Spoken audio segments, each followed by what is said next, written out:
안녕하세요. 저번에 일본 워홀에서 후회했던 점을 말씀드려봤는데 이번에는 반대로 좋았던 점에 대해서 말을 해보려고 합니다. 그래서 제가 생각하는 첫 번째로 가장 좋았던 점은 한국인 친구를 한두 명 이상 사귀었던 거입니다. 이제 워홀이나 유학을 가서 같은 나라 사람이랑만 어울려 놀면 언어가 늘지 않는다 이런 말 많이 들어보셨잖아요. 근데 저도 그 말은 동의를 합니다. 근데 저는 일본인 친구들하고 사귀면서 한두 명 정도 한국인 친구가 같이 있어서 참 좋았다라고 생각을 하는데요. 그 이유는 우선은 타지 생활을 하면서 이제 알바나 이런 것들을 하면서 힘든 점이 분명히 생깁니다. 근데 이거를 한국인 친구들한테 얘기를 하거나 아니면 가족들한테 얘기를 하자니 사실 공감도 어렵고 멀리 살기 때문에 자주자주 이렇게 소통을 할 수 없다는 게 있잖아요. 근데 일본에서 워홀을 같이 하는 한국인 친구들하고는 뭐 대화도 더 잘 통하고 공감도 더 많이 되면서 이제 힘든 점들을 좀 터놓으면 좀 후련해지는 게 있었어요.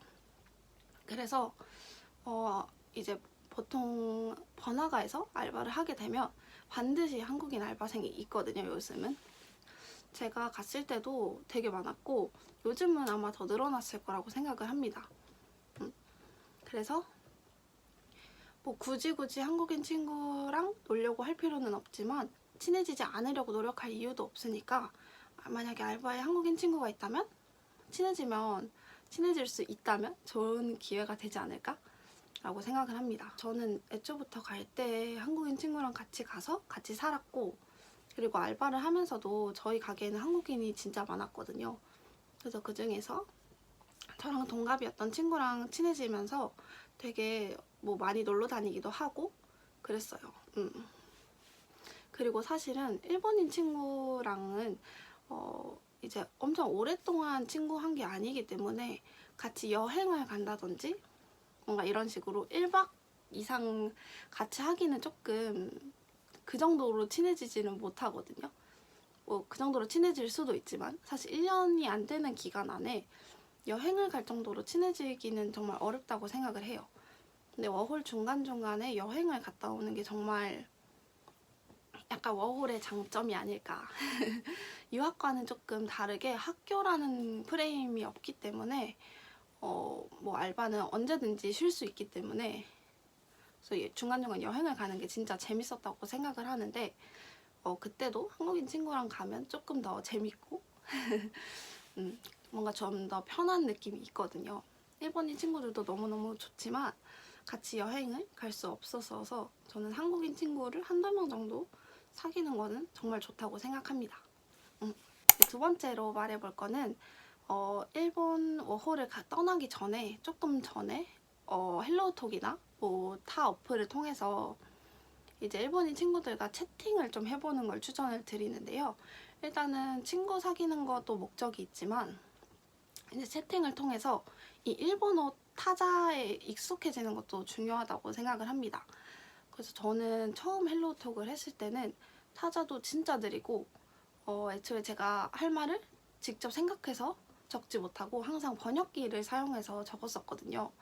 근데 이거를 저는 일본 워홀 가기 1년 정도 전부터 헬로톡을 계속 했었는데 채팅을 하다 보니까 타자도 엄청 빨라지고 그리고 이제 친구들끼리 쓰는 그런 단어는 이제 기본적으로 다 익히게 됐고 그리고 한자도 정말 눈에 많이 익힐 수 있다고 생각을 해요. 그래서 제가 일본인 친구와 대화했던 거를 간략하게 보여드릴 텐데 이거를 보시고 자기가 다 막힘없이 읽을 수 있을 정도로 가능하다 하면은 굳이 연습을 하지는 않으셔도 될 것 같고 여기서 모르는 단어가 조금이라도 있거나 살짝 이해가 안 되는 말이 있다면 채팅 어플을 통해서 연습을 해보시는 것도 좋은 기회라고 생각을 합니다. 그러면 제가 이거를 한번 읽어봐 드릴게요.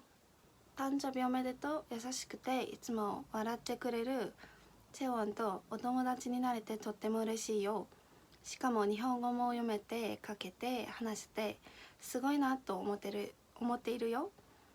私もチェウォンみたいに韓国語を話せるようになりたいな。次日本に来るとき私たちが韓国に行くときにまた会おうね。素敵な一年にしてね인데요.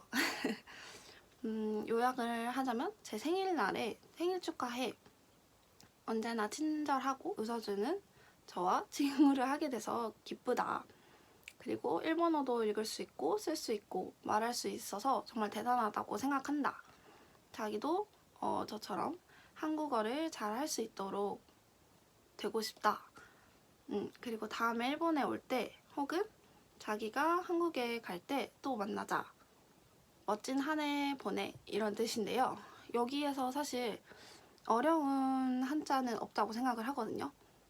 그래서 이런 기본적인 한자들을 읽을 수 있게 되도록 하는 게 채팅 어플의 장점이라고 생각합니다. 그래서 일본어 타자 같은 경우는 이렇게 치면은 위에 한자가 몇 개 뜨거든요.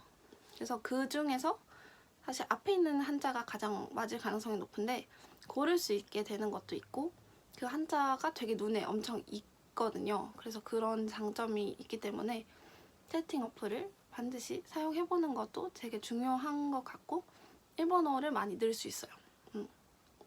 그리고 이렇게 치다가 자기가 모르는 단어가 있을 때는 검색을 해보면서 또 그 단어를 익히게 되고 이런 장점이 있는 것 같습니다.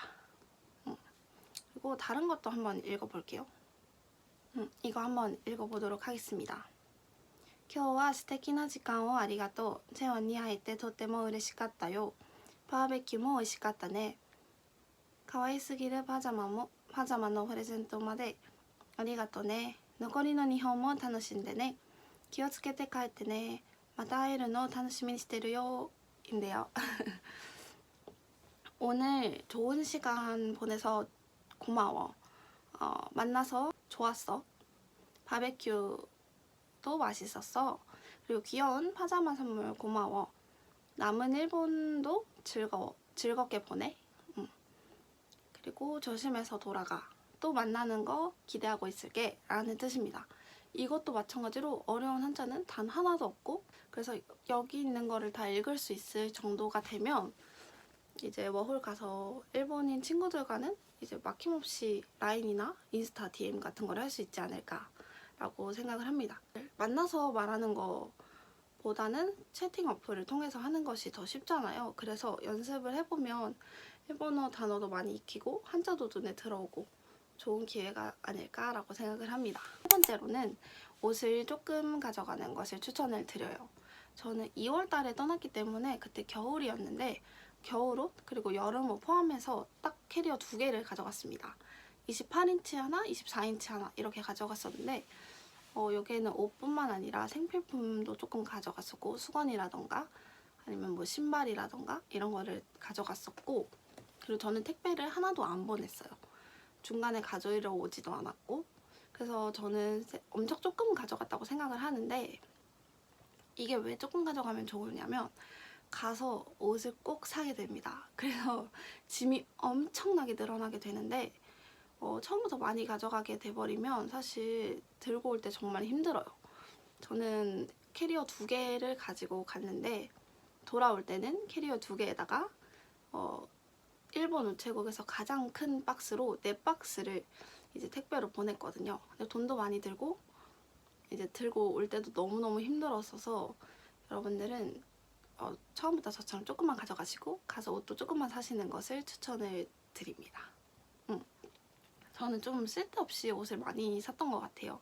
그래서 버리고 온 것들도 진짜 많고 저는 일본 생활하면서 옷 이외에는 별로 뭐 많이 사지는 않았거든요.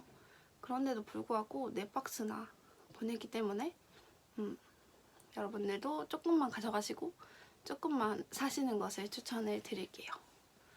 두 번째로는 저는 대학생 때 휴학하고 가는 것을 추천을 드립니다. 우선은 저는 22살에 갔거든요. 그래서 대학교 2학년 마치고 3학년 되기 전에 휴학을 했었는데 휴학을 하면 좋은 점이 이제 돌아왔을 때 다시 대학생활로 돌아가면 되기 때문에 1년을 정말 아무 고민도 없이 걱정 없이 보낼 수 있다는 장점이 있어요. 그리고 휴학하는 것도 좋고 저는 20대 초반에 가는 것을 추천을 드립니다. 왜냐면 어플이나 뭐 알바를 통해서 친구를 사귈 때 보통 자기랑 비슷한 나이대의 친구를 사귀는 게 좋잖아요. 그래서 저는 일본 나이로는 20살일 때 갔었는데 20살이다 보니까 친구들이 보통 대학교 2학년이나 3학년쯤이었어요. 그래서 더 자주 만날 수도 있고 그런 게 있기 때문에 사실 뭐 자기는 자기보다 어린 나이랑 친구해도 상관없다라고 생각하시면 20대 중반이나 후반에 가셔도 전혀 문제가 없지만 저는 동갑 친구를 사귀고 싶었거든요. 지금 제 나이가 이제 일본 나이로 23살인데 그러다 보니까 친구들이 다 취직을 해서 사실 주말밖에 시간이 안 될 때가 많고 평일에는 만나기가 많이 어려워요. 그래서 저는 제가 일본 나이로 20살, 21살 때 갔던 거를 정말 만족해 하고 있습니다. 그렇고 사실 이제 일본 워홀은 대학을 졸업하지 않으면 취업비자로 연장이 안 되잖아요. 그래서 취업에 반드시 생각이 있다 하시는 분들은 대학 졸업하고 가는 게 당연히 좋지만 저 같은 경우는 취업할 생각이 정말 1%도 안 됐기 때문에 워홀을 단지 일본 정말 생활을 체험해보고 즐긴다는 생각으로만 갔거든요. 그리고 저는 진짜 파워 걱정형 인간으로서 평소에도 쓸데없는 걱정을 진짜 많이 하는데 이 워홀을 가 있는 1년 동안은 정말 아무 걱정도 하지 않았고 왜냐면 대학을 졸업하지 않았으니까 취업의 걱정도 안 하고 2학년 끝나고 갔기 때문에 진짜 뭐 취업 준비라던가 이런 것도 생각을 안 했던 것 같아요. 그래서 저처럼 걱정이 평소에도 진짜 많으신 분들은 대학을 졸업하고 취업을 하지 않고 가셨다면 진짜 걱정이 돼서 사실 워홀에 집중을 못할 것 같거든요.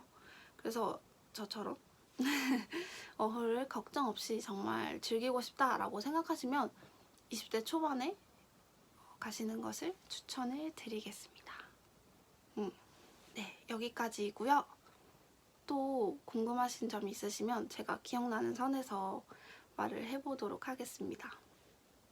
네, 뭐 알바에 관한 거나 아니면 일본 워홀에 관해서 또 궁금하신 게 있으시면 남겨주시면 답변을 해보도록 하겠습니다. 봐주셔서 감사합니다.